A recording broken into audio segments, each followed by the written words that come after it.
Alrighty. Looks like we've got everything going. Cool, cool. Just wait for everything to verify. Today is again World Building Wednesday, and it is probably the last World Building Wednesday for a little while at least. We will see, because today we're talking about literacy. Not just because we're talking about literacy, but that happens to be our topic for today. Literacy, which I think is a really significant question. Oh yeah, that is a topic we might talk about at some point. But literacy is, I think, a worthwhile thing to think about if you are building a world. So World Building Wednesday is a series in which I talk about making a world and the different elements you might want to think about when you're doing that. So today we're going to talk about literacy. We talk about lots of other topics, because I think basically this is the question of how easy is it for knowledge to be disseminated in your world? How easy is it for folks to learn new things in a certain way? And this is actually an important point I want to bring up before we talk too much about literacy, is that in the modern world, we tend to think of literacy as more or less the only way to learn. And we discount the fact that in early society, in pre-literate societies, a huge amount of material was passed along orally. People were just telling people how to do. And we assume that people were simple, people were uneducated. People assume that uneducated meant ignorant, and that is a fallacy. A huge amount of knowledge can get passed on without reading and writing. So I think this is kind of the first thing to forget, is that literacy is not the only method of knowledge transfer. Oral lessons are effective. So getting that out of the way, so that you don't make that mistake of saying, well, the folks who can't read are dumb. Right? This is not true. But point being, okay, literacy allows for the transfer of knowledge systematically and repeatably. I'm using those words with some trepidation. And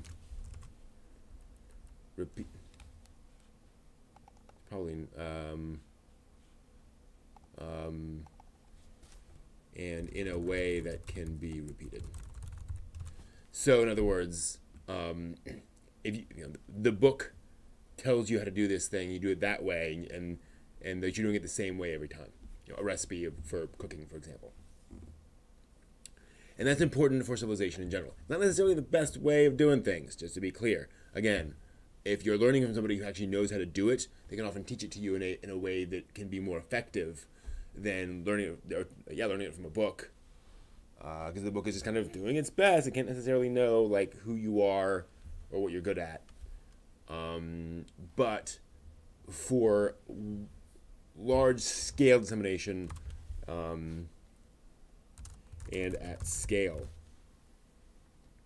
books are really effective, and writing is really effective. Literacy is also tied. Literacy is tied to printing technology. If you don't have a printing press, then a civilization cannot produce literature at scale, at large scale, and thus literacy isn't as important. If not as much of it around, you aren't going to have as many people consuming it. So this is an important point, actually. I think that people will create worlds in which there's no printing press, but everyone knows how to read, and it's like that doesn't really make sense.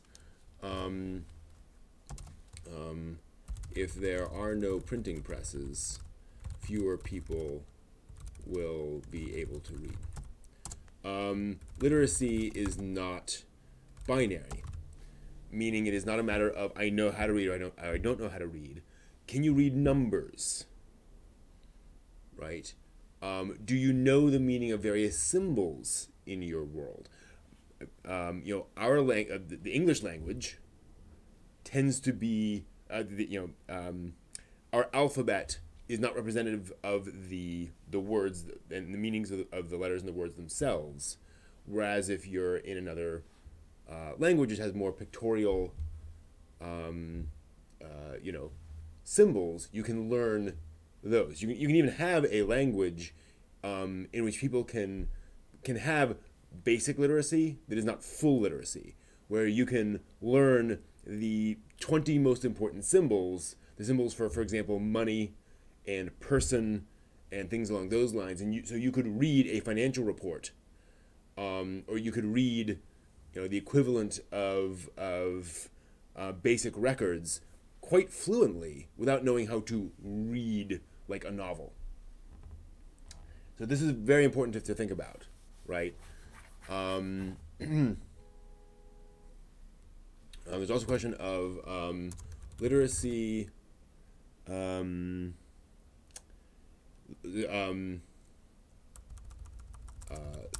greater the the less technology available for literature, the more expensive literature is.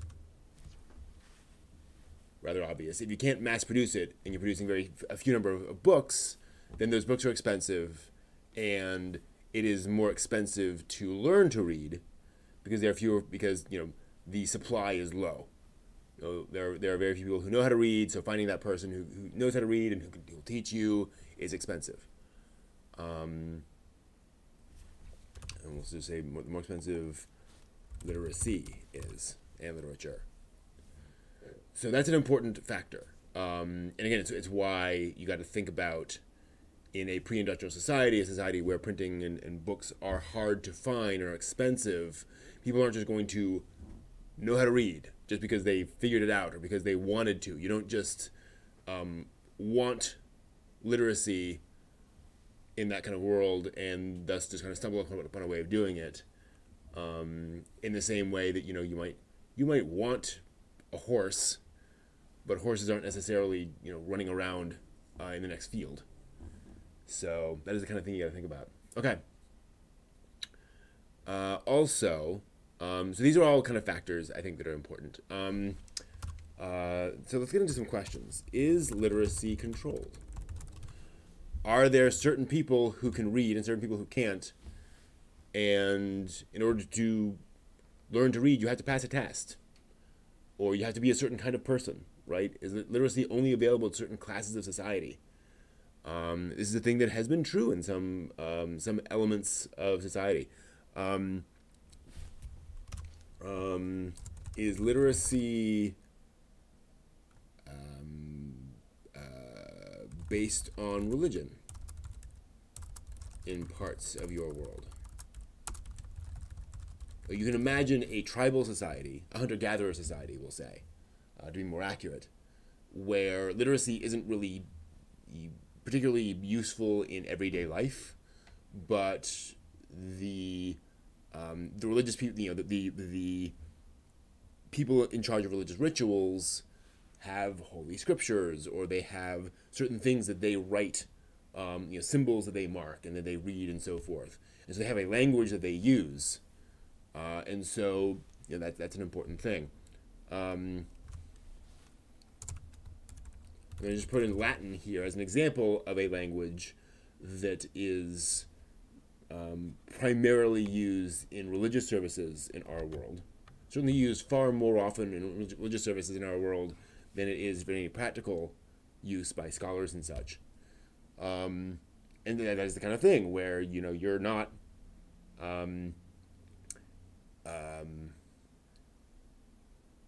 it's basically a religious language, right? You learn that language so that you know more about this religion, and so that you can do that. And then that also means that you have a language that religious people can use to communicate.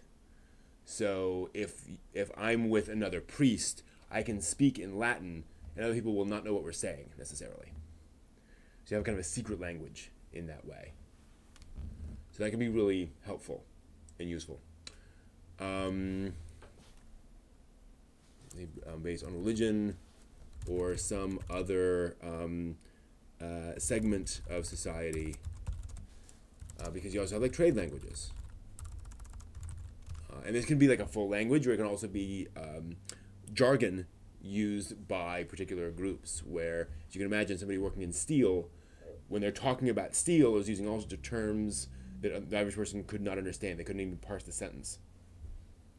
And then you can get kind of more or less sub-language. You can even get slang that people use that becomes so strong because all the people working on this one thing or working in this one area develop a slang that's strong enough that it is a sub-language, basically, which gets into literacy, right? That can be written, that can be read, but it is unique to that aspect of the world. So we're thinking about. Let's see here. So those are the big things. What does the written language look like? Pictographs, symbols. Is there a cursive?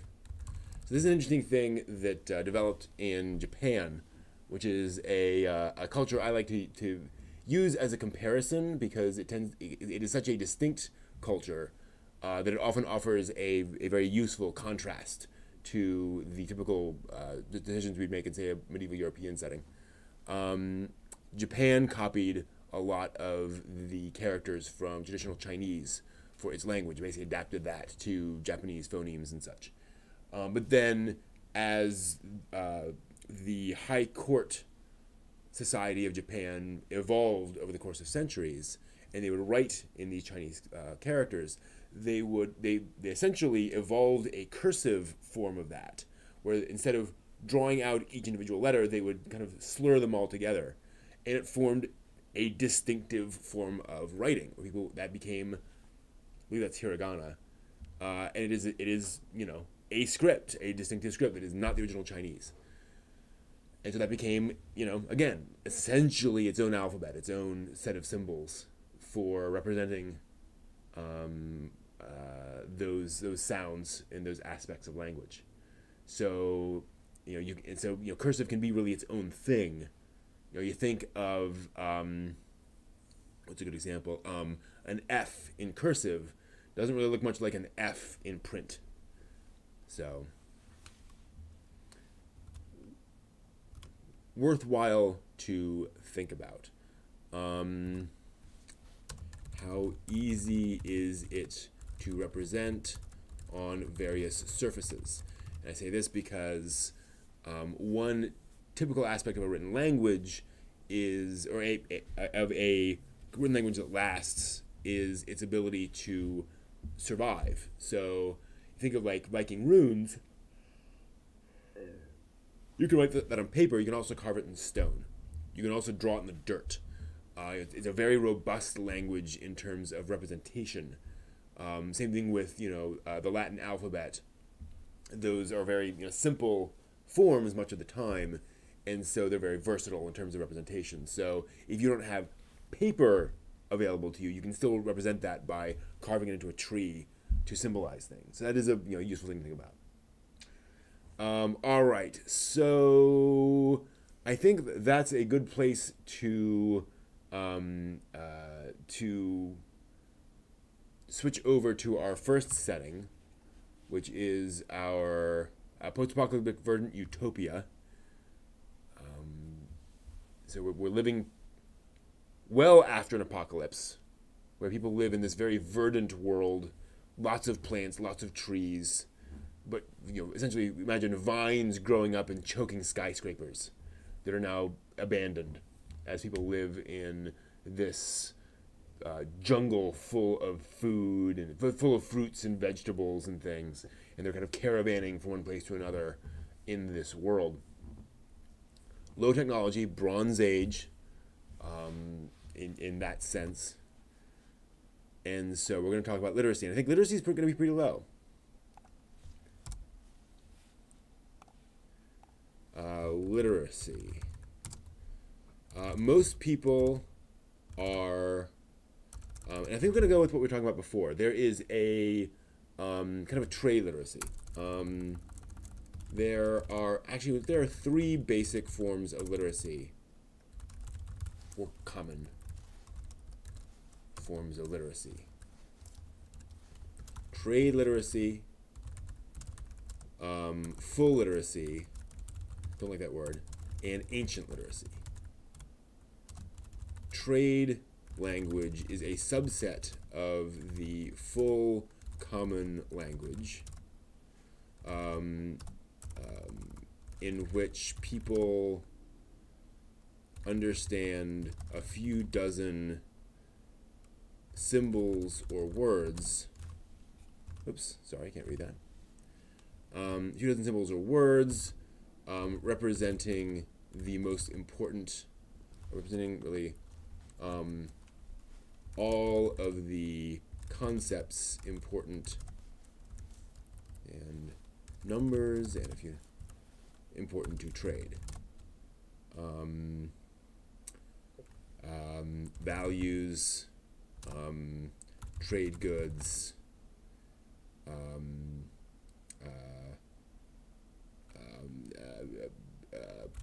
periods of time, etc. So days, the word day, the word week, the word month would be known to these people, but they don't, know all the other words of a language in terms of literacy. Again, they can speak it, but if they're reading a record, this is the kind of stuff they look at. And we've already demonstrated that there's not a lot of money in that sense, not a lot of economy in that sense. People use these sort of wooden sticks to represent value, to represent how much people owe each other. But people are kind of living off the land. They have their own possessions, but there's not a lot of complex that stuff, kind of stuff going on. But I do imagine that we're going to have this sort of trade stuff, etc. The full common language uses a basic, robust set of symbols similar to, we'll say, Viking runes. The Viking runes that each represent a, is phoneme the right word? Units of sound in specified language. Yeah. And a phoneme. So a phoneme is, sh, th, ah, e, ah, ah. Each one of those sounds that kind of makes up a language. Ancient literacy, those familiar with the ancient language can read signs left behind in ancient ruins. So basically English, right? Assuming this is set on Earth, they're reading, danger, do not enter signs that are in, Arial on a metal sign, or Helvetica. So that is that right there. Yeah, I think that makes sense. You're not gonna have a big flowery language probably. So I think. We have one other thing. There are also traveling entertainers who read stories from books and write down stories in those books. Kind of like the idea of traveling writers who are sort of bards, but their job is to record these stories, not just memorize them and repeat them.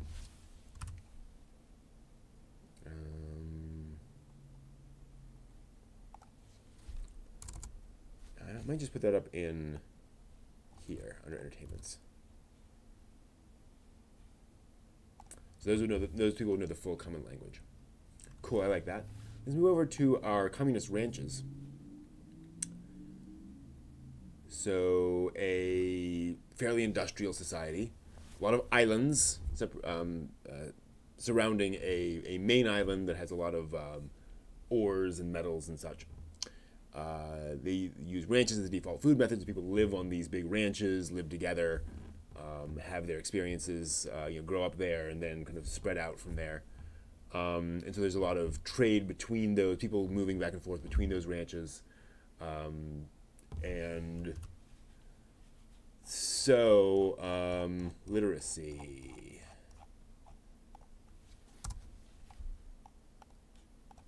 Literacy. Did I not cover? I did not. Okay. Sorry. Most, nearly everyone is literate.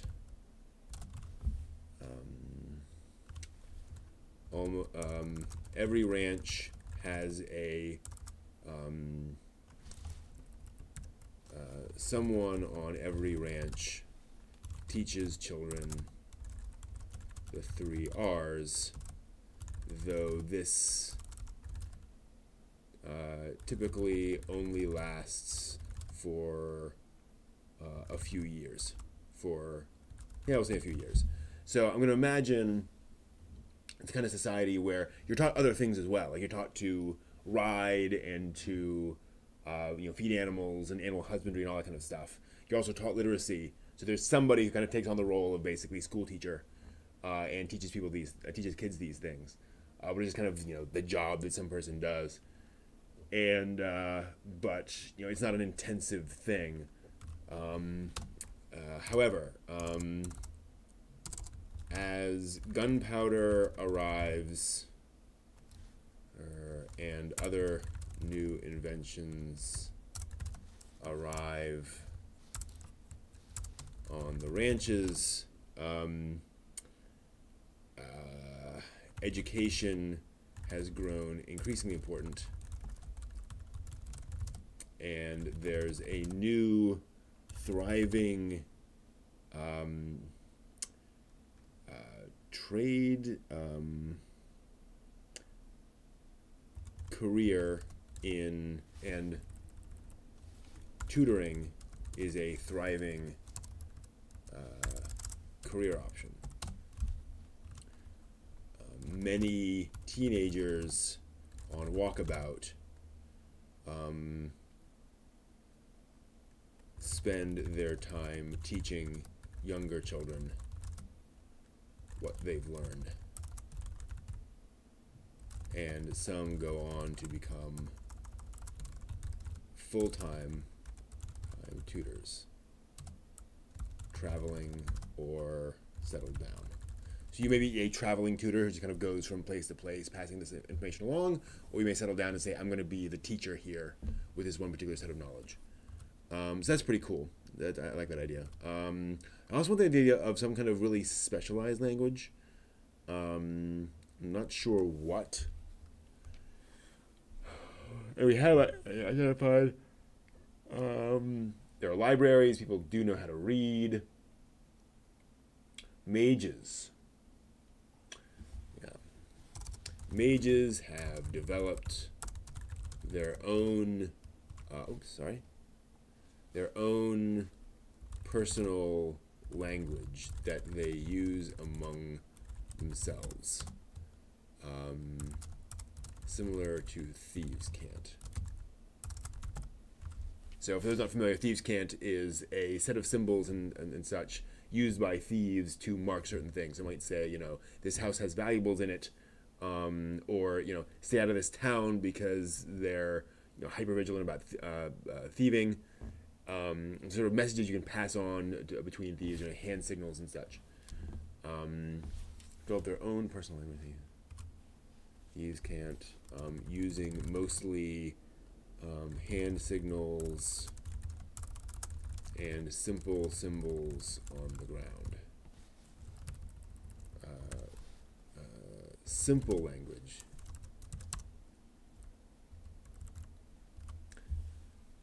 Yeah, and because mages are so distrusted in this world, because they can do such crazy things, I think it makes sense that they've developed these these symbols that they can pass on to each other to say, hey, don't go here. They're going to try to run you out of town.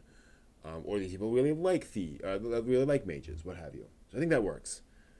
And I like the idea that there's kind of simple symbols and markings and maybe a hand signal or two to represent those things. That's pretty cool. Yeah, I don't think we want to go too crazy here with anything else in terms of literacy on this. Again, we could figure out what these languages are. Do I want a language for people on the sea? Not necessarily, but I think I will say, there's a tie into literacy. I think there is probably a sort of, again, kind of a sub-language for those who travel by those who make by sailors. Sailors, that's the word. So again, there's gonna be so much. So we'll say sailors have developed their own slang so strong that it's practically its own language.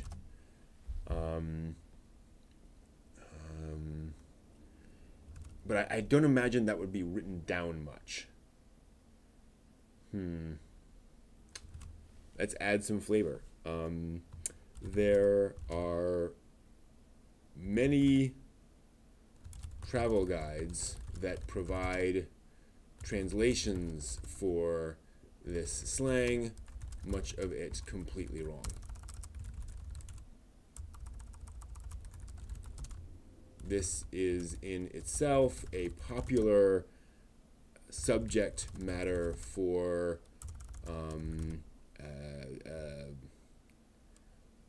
what do we call them? Popular novels? Popular fiction.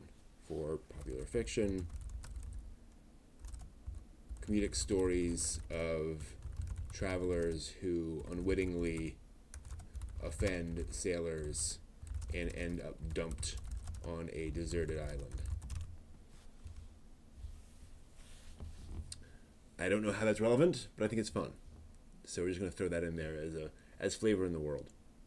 All right, I think this kind of gets across what I was trying to say about with literacy. Again, this final topic, and this is a good example of world building, where that final concept of sailors having their own language is not directly related to literacy, but it comes out of thinking through literacy, and adds a fun element to one's world that isn't necessarily important. But if you were writing a novel set in this world, that's the kind of thing you would throw in there that would make the world feel more alive, feel more real. So if this was useful, hey Sebastian, good to see you. Don't get notifications when I go live on YouTube. YouTube's weird. YouTube is a bizarre platform, let's be honest. I'm creating an isekai. I'm actually traveling to this world. Little do you know, I have a portal out in the other room, and I travel to another world and then come back after having adventures with, hot fighter women and cute lolis and all that stuff.